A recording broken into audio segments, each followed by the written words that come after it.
అంతర్జాతీయ మార్కెట్లో American dollar బలపడటం, పెట్టుబడిదారుల లాభాలు స్వీకరణకు దిగడం, అమెరికా ఇరాన్ మధ్య చర్చల వార్తల ప్రభావంతో బంగారం ధరలపై ఒత్తిడి నెలకొంది. దీంతో ప్రతిరోజు బంగారం, వెండి ధరల్లో ఒడిదొడుగులు కొనసాగుతున్నాయి. గతంలో ఉన్న ధరలతో పోలిస్తే ఇప్పుడున్న ధరలు చాలా తక్కువగా ఉన్నాయి. గతంలో రికార్డ్ స్థాయిలో పరుగులు పెట్టిన బంగారం, వెండి ధరలు ఇప్పుడు అదే రికార్డు స్థాయిలో దిగి వచ్చాయి.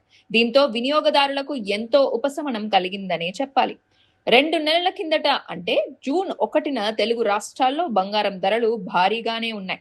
24 క్యారెట్ల 10 గ్రాముల బంగారం 1,56,220 వద్ద ఉండగా, అదే 22 క్యారెట్ల 10 గ్రాముల ధర 1,43,200 వద్ద ఉండేది. అయితే మే 31 నాటి ధరలతో పోలిస్తే 24 క్యారెట్ల బంగారంపై 10 గ్రాములకు 820 నుండి 1,420 వరకు తగ్గుదల నమోదైంది.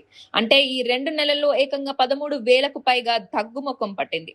ఇక జూన్ 1 నుంచి 10వ తేదీల మధ్య బంగారం ధరలను పరిశీలిస్తే 10 రోజుల్లో భారీగా తగ్గుముఖం పట్టింది. జూన్ 10న 24 క్యారెట్ల 10 గ్రాముల ధరను పరిగణలోకి తీసుకుంటే 1,47,770 వద్ద ఉంది.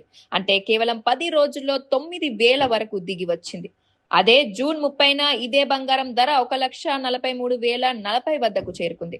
ఆ తర్వాత కొంత పెరుగుదల నమోదైంది. ఇక జూలై 1 తేదీన ఇంకా తగ్గుముఖం పట్టింది. తులం ధర ఏకంగా 1,40,780కు చేరుకుంది. ఇక జూలై 20న మళ్లీ జోరందుకుంది.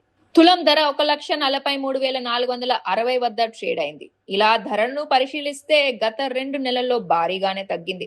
ఇక వెండి ధర విషయానికి వస్తే జూన్ 1న కిలో వెండి 2,80,000 వద్ద కొనసాగింది. ప్రస్తుతం అంటే జూలై 30న చూస్తే కిలో వెండి ధర 2,34,800 వద్ద ట్రేడ్ అవుతోంది. అంటే ఈ 2 నెలల్లో ఏకంగా 45,000కు పైగా తగ్గుముఖం పట్టింది. ఇక వెండి ధరను జూలై 10న చూస్తే భారీగా దిగి వచ్చింది. ఇక్కడ కిలో వెండి ధర 2,40,000కు చేరుకుంది. ఇలా అప్పటికి ఇప్పటి ధరతో పోలిస్తే భారీగా మొత్తంలో తగ్గుముఖం పట్టిందనే చెప్పాలి.